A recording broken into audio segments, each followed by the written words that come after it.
Hello and welcome to Shape the System, where we find and tell the stories that help people to rethink the way the world works. We interview people from all over the world who are helping to change our systems for the better. Shape the System is an independent podcast with support from KPMG High Growth Ventures, who help ambitious founders and their teams scale up for success. More about KPMG High Growth Ventures after the interview. We hope you enjoy this episode.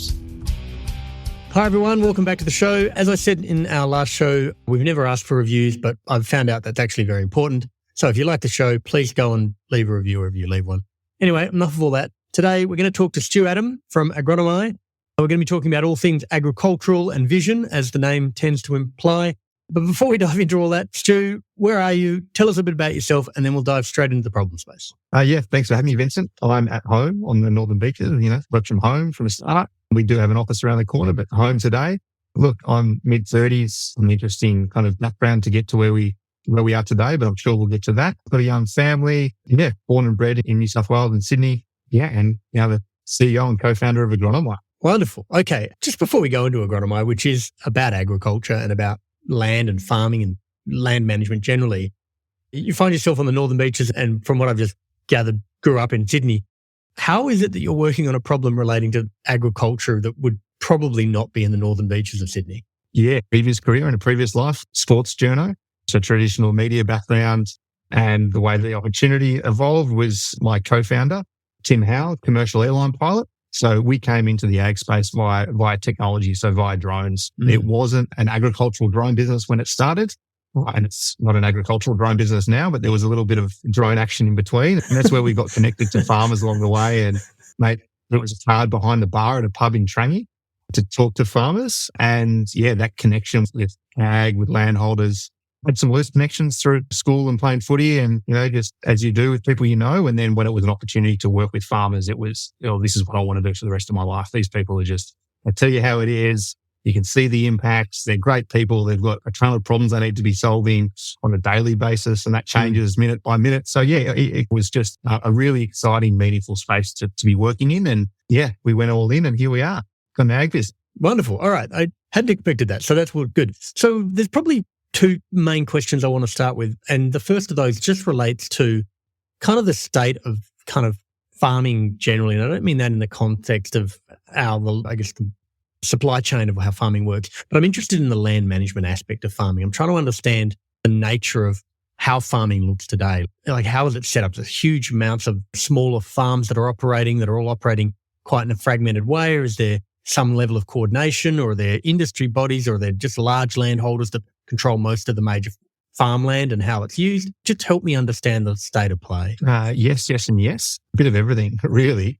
We are seeing a lot of consolidation with big corporate farms buying up family operations. You open the paper and there's a lot of everything from Canadian super funds through to ag funds coming out of the ground every day to snap up land, because there is a lot of value in Australian agriculture in terms of the land. There's traditional bits of ag all over the country in different ways, shape and form. There's some movement further south into markets and regions like Tasmania due to climate. So there is a bit of a shift, and a lot of that comes around consolidation when it comes to traditional farming families. But having said that, there's still a large number of very good quality operators out there, and those good quality operators tend to be the ones that are thriving when, whether the conditions are good or bad. We have just been through quite a wet period, so there's a lot of farmers that have done well in that recent period. Some haven't been so lucky and been hit with hailstorms or whatever right before harvest. That's the nature of agriculture. So it's in a pretty good space. So that land values are really high. Commodity prices are, at either end of the spectrum in some sectors, but that's to be expected in this space. I think Australian agriculture on a whole is really well positioned. There's not too much kind of major disruption or change occurring.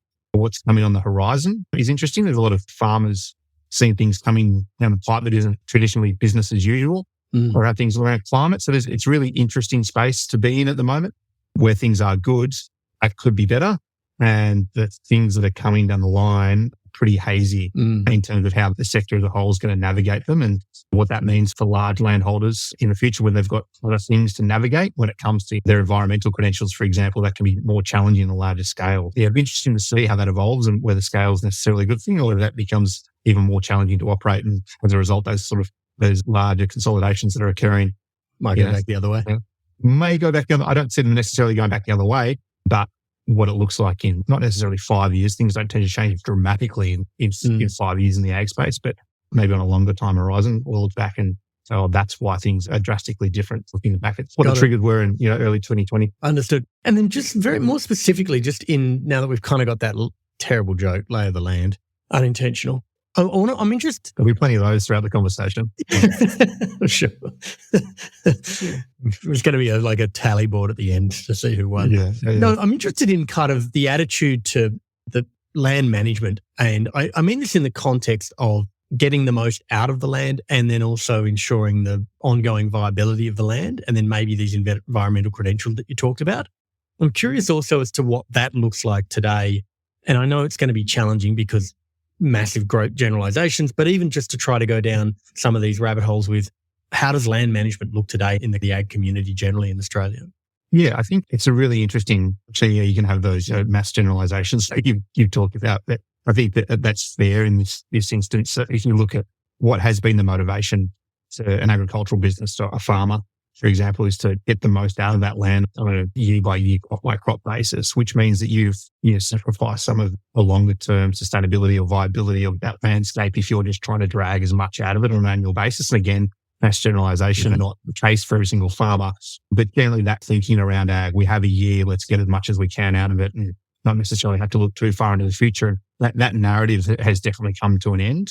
That approach, that philosophy to ag has come to an end and farmers through that phase as well. That's not to discount, a vast majority of the farmers that see themselves as stewards of the land, but without a real motivation or an incentive to start to lean into the thinking around sustainability beyond just making sure the farm's viable for the next generation. And when it's now in the space that it is with sustainable land management, environmental credentials, sustainability being, how do farmers get recognised for that effort? Despite farmers wanting to feel good, feed and clothe the growing population globally, but do it in a way that's not going to prevent us from having a sustainable agricultural industry in the future. Look, it's not an easy problem to solve, and there's plenty of people on different sides of the aisle saying different things and changes on a day-to-day basis. So you can imagine what that's like from a farmer's perspective, right? Sure.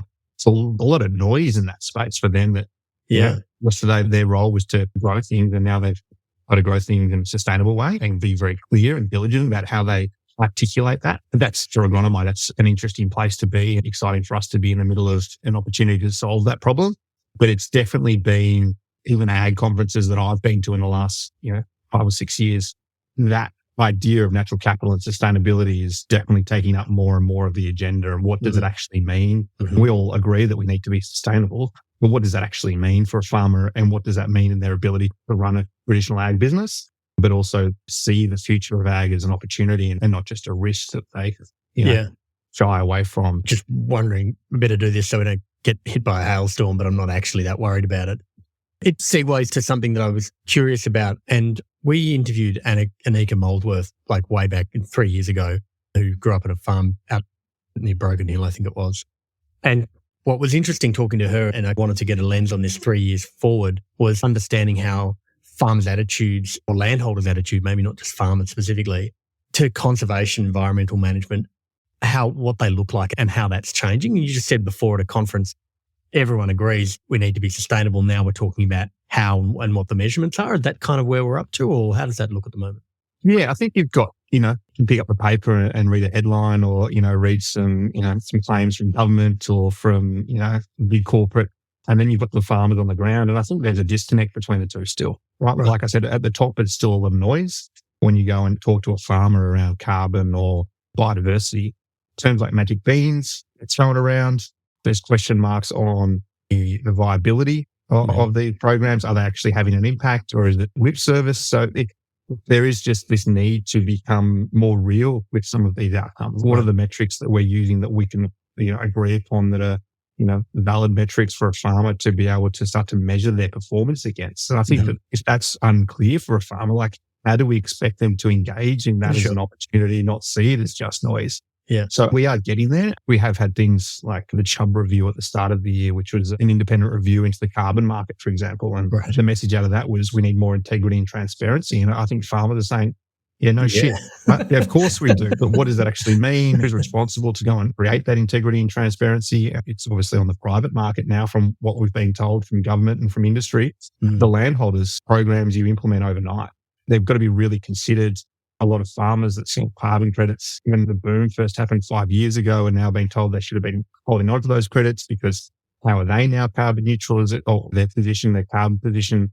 So I think that it just really depends on who you listen to. And if I'm a farmer at the moment, I'm sitting back and I'm trying to be really considered and trying to wait for the opportunities that fit into my business rather than me needing to fit my business into the opportunity as such. Which sounds opaque anyway. Just in terms of some of those measures, does Agronomeye play in understanding what those actual measures are or the measurement of them? Is that kind of start where you guys start? Yeah, look, we think that there is a layer of detail missing in the ag space when it comes to measuring the farm and the farming system. Right. And that can be around making a decision around production, so a day-to-day management decision, because we don't know where water moves across the landscape or the aspect of the slope. These really accurate but detailed measurements, accurate and detailed measurements of the farm, what that does in terms of exposing, decision making. Right. And that comes all the way through to measuring the height of every single tree, measuring how that water moves across the landscape. So we can have real hard metrics to look back on and say, well, at this point in the farm,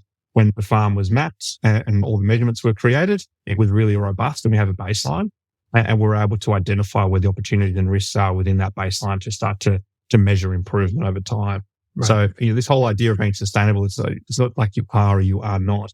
Are you on a journey and how can you move the needle for your landscape? And that's going to be different to your neighbours because your landscape is going to be different, but your business requirements and the way that you operate your business are going to be different. So until you can give all of that detail through to the farmer and create some agency for them that they feel as though that they're entering, say, a carbon market, for example, around above ground vegetation, and all they're hearing is the measurements are really poor or relatively poor. Yeah. And that's going to expose them to potentially having too many credits on the market or not enough credits, and they're not going to be able to manage their own carbon position. If they've got this data that they can touch and feel, then all of a sudden there's confidence and clarity in decision making, and there's integrity and transparency in the transaction. And if farmers can see that and they can feel that, then all of a sudden they've got agency in the process, and these things that aren't business as usual for them today, they can get comfort with tomorrow because they can see that there's data behind their decisions. And the people on the other side of the transaction can have comfort in the fact that if they're buying a carbon credit off this particular farmer, this is the work that they've put into to define what that looks like on their land and how they're going to go about managing that as well. So it does come down to better quality data to inform these transactions and help with decision making on a day-to-day, but also long-term basis too. Yeah. I always try to think of parallels because I think trying to understand something by analogy can often help. And the parallel that kind of came to mind while you were talking was someone says we need to make cars safer, and they just say, just make them safer. And everyone's like, yeah. And then the bottom-up approach says, okay, well, what are the causes of things that we would deem to be unsafe? Okay, well, then we need to solve and address those individual causes, and that's seatbelts and airbags and micro things. And then the net result is you get to look at all the data and say, look, we've looked at these 7 or 8 data points around crashes that involve lack of seatbelts or safety bags, whatever it is. And now we can see that at a gross level and an overall level, cars are safer. But if we can't just start with cars need to be safer and, that's the end game, we need to start from the bottom up. The thing that I guess stuck out there is saying to a farmer, hey, you need to be more sustainable is a bit like saying, okay, well, sure, but what? and how? And now what? Yeah. And so it sounds to me like where you're essentially playing is this space where you say to a farmer, you have decisions that need to be made on a day-to-day basis, and we can give you data that can help you to make better decisions. And all of those decisions will layer up to an outcome that you have on a short-term basis that is maybe to do with an output or a production or a land quality or some measure that's quite narrow in relative sense. But if you use this system and this approach over a number of years, you're going to start to see a macro improvement in these data points, which is indicative of an improvement in an overarching kind of nebulous or esoteric goal like sustainability. Have I kind of understood that right? Yeah, you've nailed it on the head. Is it going to be like winning the lotto? You don't just wake up one day and you're like, oh, it's just like, wait, yeah, let's go. Like it's projects, it's farmers doing things on. The way you're going to get a farmer to do something on farm is if they can see the real world outcomes tomorrow.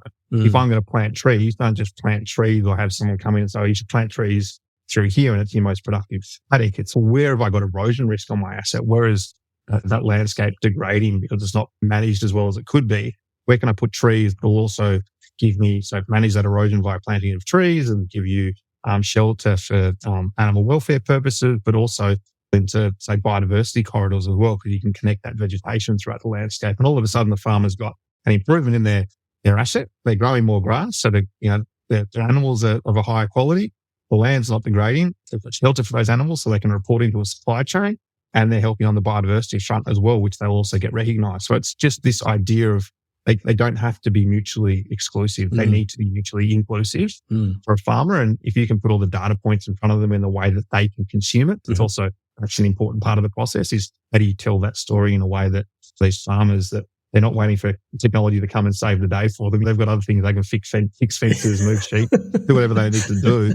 How do you make it something that they want to lean into? And all of a sudden you can get this buy-in and you can see these projects. There's going to be thousands upon thousands of relatively small, sometimes large projects that are going to come together to be greater than the sum of their part. Empowering that process and giving people confidence in the fact that if they're going to do action A, they've got all the data there to support it. They can communicate with that with the right people, and they can get recognised in a really tangible way today and into the future for that single project across many different aspects of their business. And that's, I think, the important part is to recognise a business is now evolving to have a climate piece to it, but you can do many things at the same time. Yeah.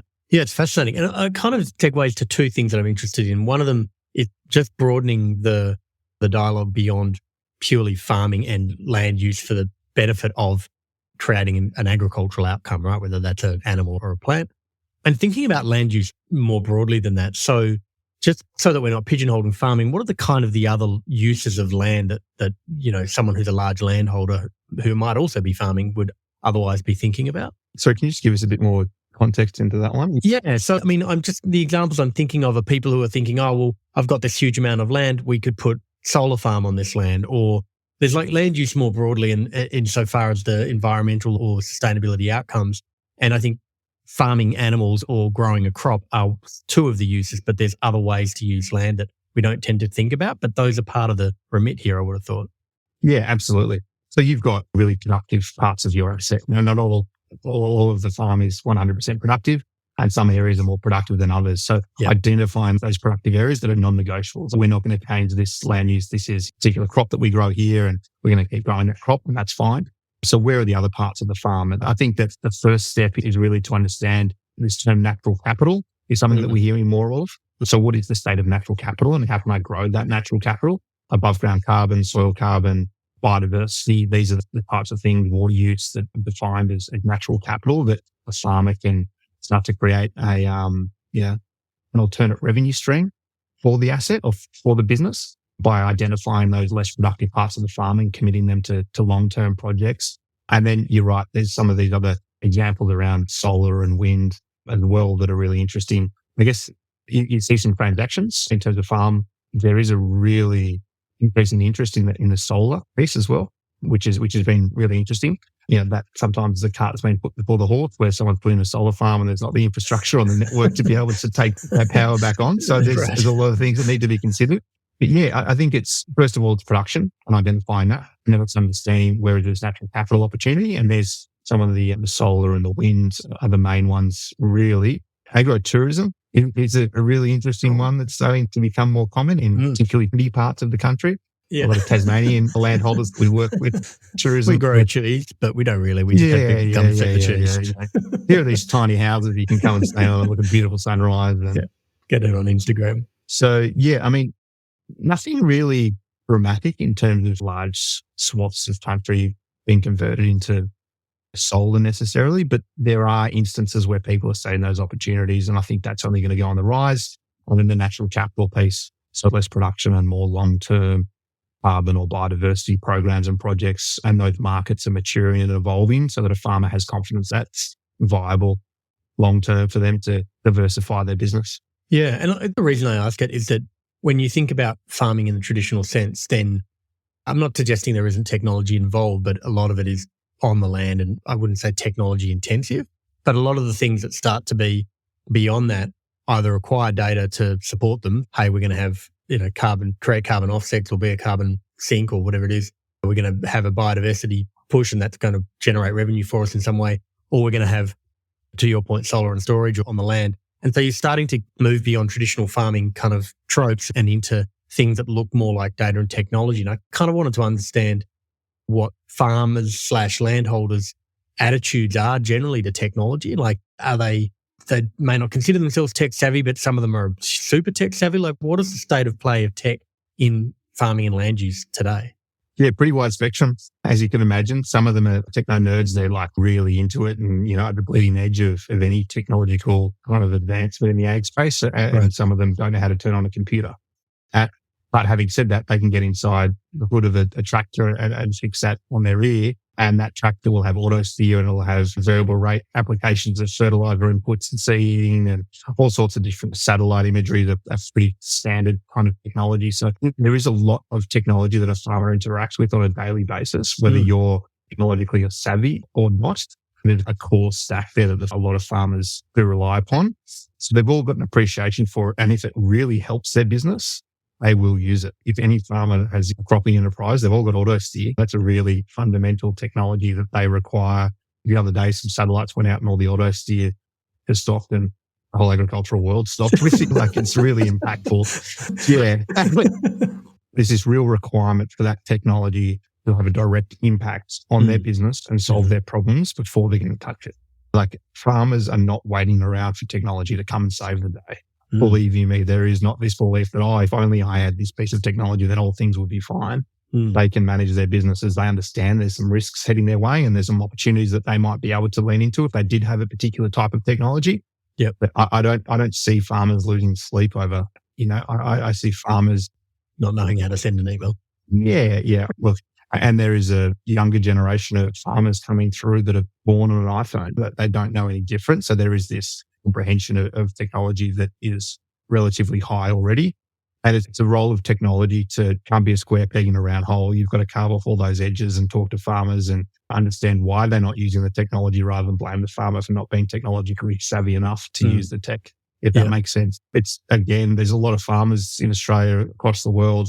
Almost all of them are different, have different opinions, and that's no different when it comes to technology and comprehension of technology. But having said that, comprehension of tech is going up and up at a rate probably unlike most other industries, because, as you say, it's coming off a relatively low base. Yeah. But the really exciting thing is that there is still that really real element of agriculture, like it's the interface between technology and the real world, and you can't avoid that. You have to grow things. You have to go and do projects on the land. And it's an interesting space to be in when it relates to technology and ag. So sounds like the perfect inflection.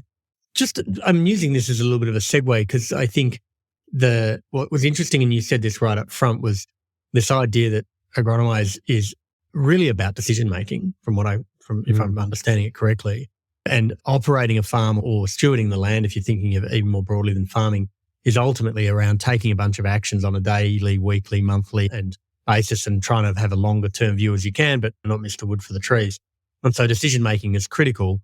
And help me understand, like, given that context now and everything that we now understand about it, where you guys play and what type of data and decision making you're bringing to the fore for what type of farmer, at least in the short term or in the current term. Yeah, sure. So I'll kind of walk it back and mention at the top there was an agricultural drone company that ended up in the ag space. Sure. And the way that we view drones in their ability for farmers was to capture really high detailed information across, say, cotton crops, a high value, high input crop. So back in the early days, mapping those crops to identify variability, so the farmer could put down a variable rate of input that would be efficient and create a better productivity outcome for them as well. We built that technology into the teeth of the drought and started in 2017 all the way through to 2020. And there was no need for us. There was nothing in the ground, so you didn't need to know what was wrong with the crop. But it was in that process that we realized that there was the fundamental piece of the puzzle which was missing, which was the understanding of the farming landscape, so the entire system.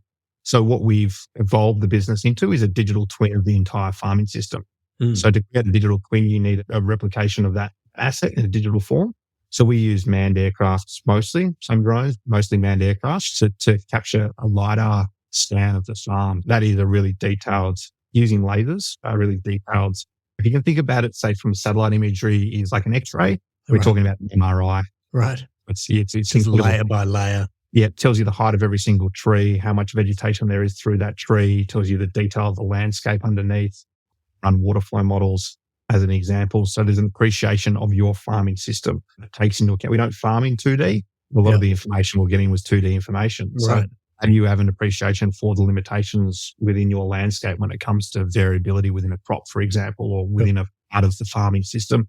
And then as natural capital has evolved, how do you appreciate how much water we have moving across this asset? How can we better manage that? What is our biodiversity potential? What is our carbon potential? And there was just this disconnect. There was this layer of information at a farm scale that a farmer meant that they weren't fully aware. Someone can knock on their door and say, hey, this satellite imagery shows that you've got X amount of carbon potential. They're like, can it? Like, well, from the farmer's perspective, well, how much detail's in there? How can I better understand what my position is? And a LiDAR of the farm, it does that in undeniable detail. Right. And then at that point, you can create a whole stack of analysis across the asset that helps inform the farmer around potential productivity gains or risks, all the way through to how do I better improve my animal welfare because I've got a limited amount of trees or my distance to water is too great in a particular paddock. Mm-hmm. So that paddock scale detail is what's offered up by that quality of imaging. And then by connecting that to a platform, an online platform that we've got called AgTwin, enables us then to integrate all other data sets. So that LiDAR capture is not a silver bullet, but it does fill in a level of detail that is required and previously unavailable. And then you're able to file in all other technologies. So satellite imagery that will give us a more dynamic view of that particular paddock, for example. What do you mean by dynamic there? Do you mean over a period of time? So, yeah, on like a 4 daily basis. More and more satellites have been launched. More and more information is coming from satellites around, change detection. Yeah. What's the issue? If you can't understand that it's a water-related problem because you can see through the detail that we're offering, there's a low spot in that particular paddock. And what's the extent of that low spot? And I can now see that no amount of fertilizer is going to change that. And it's actually an earthworks problem, right? So you're actually getting into what's the root problem. And then how do I make an informed decision as to my ability to solve for that problem? Or do I have to live with that problem? Because it's going to take me 30 years of good growing conditions to make that money back. Earthworks to deal with it. Just a question on that. So I kind of understood like the LiDAR piece, amazing. Like for anyone who doesn't know that technology, it's the same technology they're using in self-driving cars. It allows a non-sentient being to have a full 3D understanding of its surroundings. I've never heard of it being put on a plane to provide something back to a farmer or land manager, so that's even more awesome. But it also then says, to your point, it's not a silver bullet. Simply having the data doesn't give you the answers. So I'm wondering, once the data comes in, you talked about AgTwin, presumably AgTwin is pulling stuff in from external sources that complement that data, but you're still just saying, here it is. How does the interpretation and the analysis take place from there? If the farmer had that, they're like, all right, cool, I know what to do now. I know earthworks over fertilizer. Or is there something that has to provide some degree of kind of analysis or interpretation to actually play it back to the farmer so they know what to look for? Like, how does that work? Yeah, it's a bit of like it's a three-way street. Right? You've got the farmer that can start to pull in the information and the disparate layers to make more sense of all of that information. And then we've got an ability to share that with a third party. So say an agronomist who's the farm advisor or an earthworks contractor that's going to do the design hand in hand. So the ability for the farmer to collaborate with the many stakeholders that they have within their business is heightened 10x because all of the data is at the forefront. You don't need a university degree to access that data or interpret the data.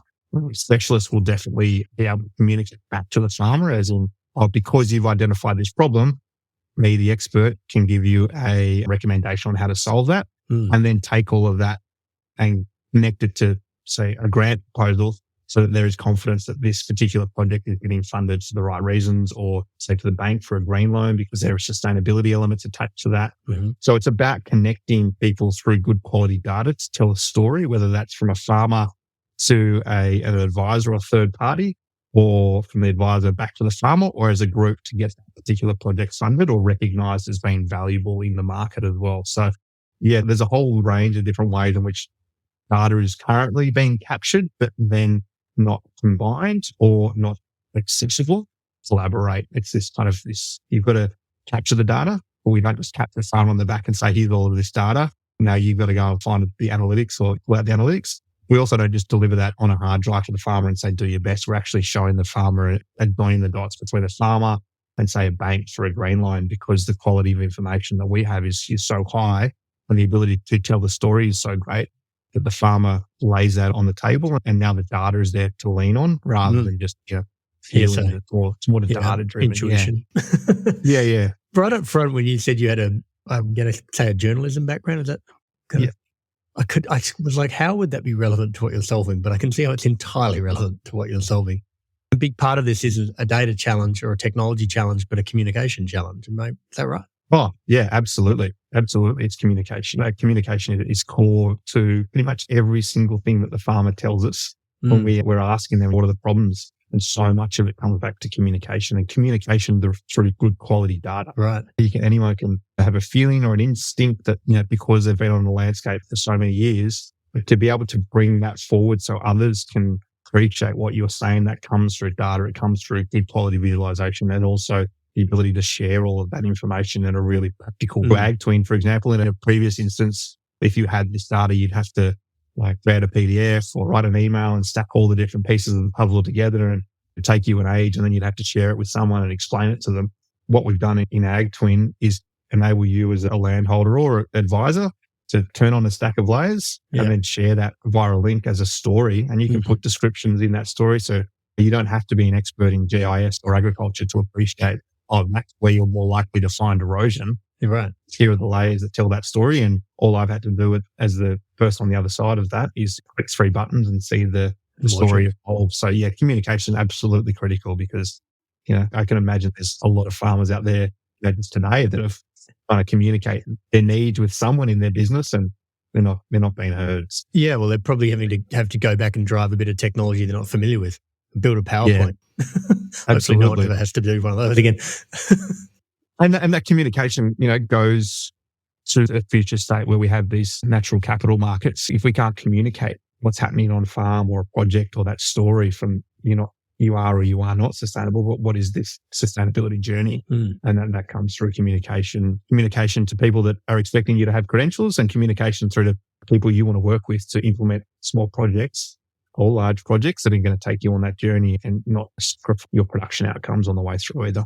And do you see Agronomeye having a role in providing some degree of kind of authenticity or credibility to projects themselves once they get done? Did it become a standard or a seal kind of thing? Yeah, absolutely. Just because you've done something doesn't mean that's the end of the story, right? What is the success of that story, and what measure are you creating to articulate that and measure that success? So yeah, we've got projects that we're doing now that are long-term carbon projects, that it's not only about identifying, say, a forest state. How are you converting more of the landscape to that forest state? And how do you measure that? What are the projects you're doing? How do you start to corral all of that information, share that information with the right people? And yeah, it's absolutely about the success of, say, a tree planting isn't how many trees are planted, but the success and the survivability of those trees. And we need data to flow through from project scoping, planning, implementation, and the reporting, ongoing measurement of that success. Yeah. I guess where I was going with that more was like Intel were very clever about putting an Intel Inside sticker on a computer that had an Intel in it to say, hey, there's this amazing bit of thing that powers this computer. And I feel like that a trajectory for you guys is to say, hey, this project was sourced and discovered and implemented and managed using data that Agronomeye have created, and that's why you can trust the data. Powered by Agronomeye. That's the next iteration of the strategy that we're actually walking through at the moment. As I mentioned, that we don't just put it on the hard drive and tap the farm on the back. We're actually actively working with the banks as an example. So that if a farmer is a customer of a bank and also a customer of Agronomeye, and they put a project on the table that they want green financing for, and that particular bank recognizes the value and the quality of data that we have, then there is a much simpler transaction that both sides feel is accurate and absolutely is powered by Agronomeye to enable farmers to have this technology in their back pocket. That if they want to pull the trigger on that decision, and the other side of the transaction recognizes the value in the data they have. It should be far simpler and repeatable too, because we need to do this at scale. It can't be people on the ground with clipboards trying to make this turn. It's obviously got to leverage all of that experience, all that on-ground experience, and not neglect it, but make it more efficient and scalable. And to that point that you just made there, Vincent. Yeah, and somewhat standardized as well. That's what we're trying to do is, do it once, do it well, and do it many times over. Yeah, and the reason why I've went down that semi-tongue-in-cheek, but I'm also thinking that this is a space that it's not specifically regulated, but aspects of it are, right? So ESG governance, for example, is heavily regulated and going to get more. And I think we will see a populace and a government and just generally people are going to be tired of green and confused in a lot of respects and not trying to understand what is and what isn't. And I think government has a role to play in trying to move the whole game forward. But ultimately, to your point, it comes down to someone fixing an erosion on a particular bit of land in a particular farm, that those thousands and thousands of those types of activities are going to be a big part of this. But when government looks at this from top down, they're trying to make policy decisions about what levers that they can pull to be able to try to push the game forward, understanding it's lots of little things implemented in thousands of different ways. Where do you see your connection through to government, either feeding data back up or enabling them to have a view down to influence policy? And then also, how do you align to or have to think about the regulations that may already be in place? Yeah, we kind of touched on it before, that there is this disconnect between the noise that happens at kind of government level and then the farmers on the ground going, make this car more safe. Right. What do you mean? We really want to be that connective tissue so that when the government implement these opportunities, these frameworks, or the farmers are able to say, yes, I can engage in that and give my information, and the government can appreciate that's what they've actually asked the farmer to do. And that comes through good quality information. I think that this conversation keeps coming back to what we're missing here is good quality information for both sides of a transaction to be comfortable. So that's a constant, right? That is really where Agronomeye has a really impactful role to play. It's not loose, best guess. It's really hard data, and the farmers can bring that to the fore, and the government or the body from the top-down approach can get comfort in it's actually what they've asked for, because in a lot of ways, I'm not sure they're actually aware of what they're asking for, which makes it even more complicated. Yeah. So that's really where I think it is. It's to be able to talk in fact around these things, enable the farmer to optimize their farming business through that process and engage in these opportunities or identify risks. A risk for a farmer is just market access, right? So making sure that they can meet the requirements of the market that they're selling into, like European markets, for example, no deforestation of beef.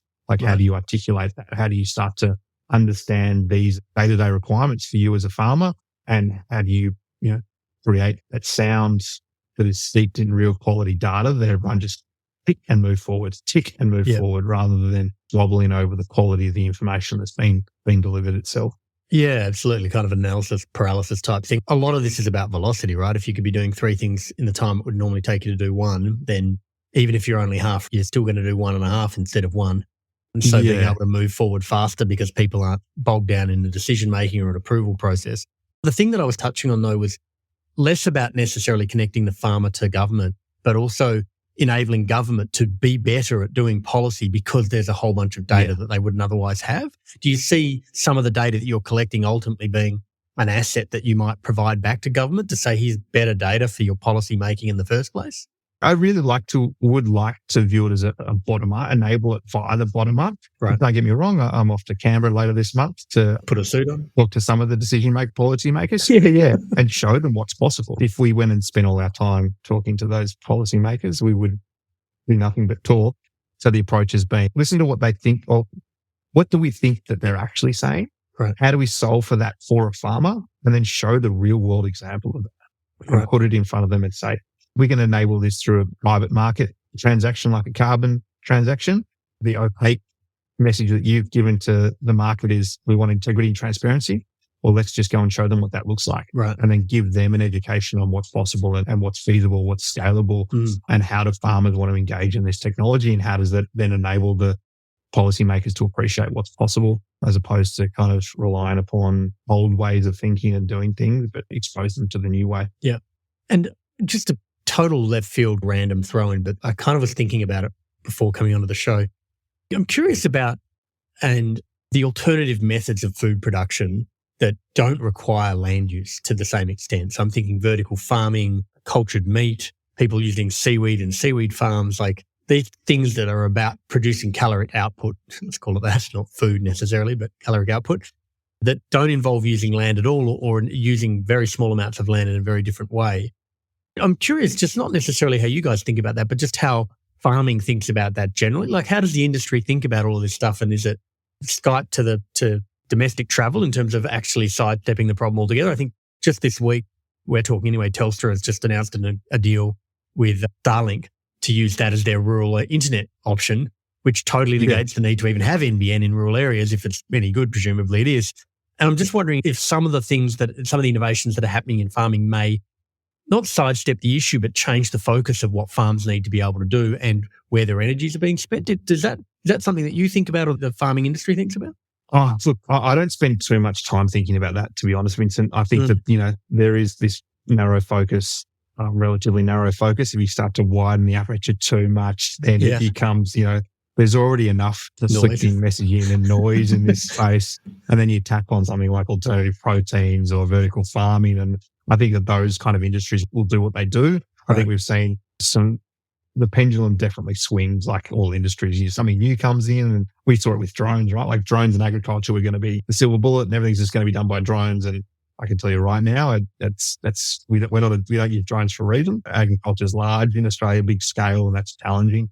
Not to say there's not uses for them, but they're not this silver bullet. Like alternative proteins aren't going to completely take away the meat market. I don't see that they've really moved the needle at all in terms of consumption. Vertical farming has its own challenges. I think they've got their own discrete challenges that are really hard to solve, and they're challenges worth taking on, but they're not going to really have, in our lifetime, I don't think, a really massive impact on ag itself. I don't think that we'll see less people growing beef cattle because the alternative protein market's shot past it. There's just too many large problems to solve in each of those areas for us to be, spending too much time thinking about it. There's enough problems in our own space to try and solve for first. So it was a little bit of a loaded question. I guess where I was going with it was that I think people often underestimate the scale of current farming methods and traditional, if you want to call it that, farming, and go, we can just grow everything in vertical farms. I'm like, do you realize how much food gets grown every year? We're a long way from it being solar-powered farms in city blocks. I'm not suggesting that isn't a trajectory and a thing that will grow, but it's a problem worth trying to solve. But I don't think it's, trying to replace traditional agriculture. I think that we should have traditional agriculture plus increasing capacity via vertical farming or alternative proteins. But I don't think it's going to eat into a market. Yeah. Because like you say, you can say to someone, grow 1,000 hectares of wheat. And someone's like, go out and stand in front of 1,000 hectares of wheat and then try and conceptualize that being inside an office block in Sydney and then multiply that by the scale of the market in Australia. Just doesn't very quickly back of the envelope. You can't try and replace one with the other. It's got to be about complementing one with another. And I think that this is more of a general discussion now on the mindset of these days. It's if I'm not A, I must be B. Sure. We can have A plus a little bit of B plus some C, and let's solve a lot of problems along the way and see what falls out. But you're right. The scale of agriculture, you've got to go out there and see it before you can have an opinion on replacing it with an alternative protein or vertical farming, because it's hard to behold. It's a much bigger challenge. I think the easiest way to see it, if anyone wants to do this, fly from Chicago to, say, LA or maybe Seattle and just fly over the cornfield. And you'll fly for about an hour, and it's just cornfields for an hour and a plane going 900 kilometers an hour. I don't know how many square miles or square kilometers that is, but that's the scale of it. Just bringing it back to Agronomeye for the moment, and probably, we're at 50 minutes already. Just kind of where you guys are at right now, like what's right in front of you? What is it that you're trying to actively get to, which kind of takes you from this stuff looks amazing and it's really starting to help, but we're now getting this really into the hands of a much broader group of farmers? What does that look like for you guys right now? Yeah, look, it's statewide projects. It's regional scale projects with a lot of committed landowners that are of the same opinion that there is an opportunity when it comes to the future state of agriculture. It is enabling carbon markets through better quality information. It's enabling biodiversity markets through tangible outcomes. It's really about empowering the landholder to make decisions, to engage in projects, and to go from talking into doing in the space when it comes to natural capital markets, as I've suggested, and understanding what supply chains are after, long term, I have no doubt in my mind that every single farmer in Australia and eventually the world will use the technology that we're developing. Whether we get it right or not, in the way that we're the ones that are delivering that technology, that's up for the market to decide. But this is a non-negotiable in terms of the level of detail to get us to where we need to be. And that's a really exciting space. I don't think that's this world where farmers are sitting behind a computer just sim farming every day. Right. But it's about enabling and empowering landholders. It's about giving these landholders are doing is the right decision to make, and it's been rewarded accordingly. And it's about taking the world of never-ending, constant state of review around whether something is successful or not into actually enabling more people to do the right thing in more simple ways. So, where we are right now is we have a relatively and a growing set of customers in every state in the country. Every single farmer using this technology is what our ultimate view is to do. And that's not to do anything but empower the landholder and enable these markets. Small projects, day-to-day decision-making, optimizing the farm business is a very general term, but you can do that through helping them do projects and reporting. So we can simplify it at our end, and ultimately it's fostering in this technology in a way that makes sense for landholders, and everyone can get excited about it because we're now talking in very hard facts. And I think that is ultimately our kind of position in the market. Yeah. And just, I know I'm going to feel like I'm drilling in on this, but very specifically, it sounds like the capability is provided sold to a farmer as a subscription or some services with some subscription, that kind of the model roughly? Yeah, it is. But we're also trying to make money with farmers, not from farmers necessarily. Right. So the way that we see that working is if we can enable a farmer to engage through our technology in a biodiversity market, these credits that get generated from those markets can be monetized. And we want to be able to sit behind a farmer and say, well, your success is our success. So while there is this cost up front, you can maybe fly planes and this level of detail that we're offering is not cheap. But not that it's not cheap, but it does cost money to fly a plane. When we do it at scale, it becomes affordable. Your mates doing it. No mates rates anymore. Those days behind us. We've got no more mates rates anymore. This is, we've got to pay for all those services. All the COVID pilots have gone back to work. And yeah. And then there is a subscription through the platform, and that's to enable the farmer to make day-to-day decisions. We try to get that as low as possible. And then we have a really flexible business model where we're able to find ways to make money with the farmer because we're enabling these transactions. There are two sides to every one of these transactions, right? And we don't think that the farmer should be the one that is the one left holding the can on all of these things. Right. And if there's a benefit there for the bank, then how can the bank start to incentivize the farmer and we can make some money with them along the way because there's plenty of opportunity in that space. Yeah. Wonderful. There's so much more to dive into it. But thank you so much for coming on the show today. I feel like we scratched the surface a little bit, but not all of it. We'll put links for the below. If there's stuff specifically that someone of a farming background or nature would be linking to, just make sure you give us those links as well, and we'll have all that in the show notes. Hopefully we can send a few customers your way as well. Right. Thanks, Vincent. Appreciate it. All right. We hope you enjoyed this episode of Shape the System.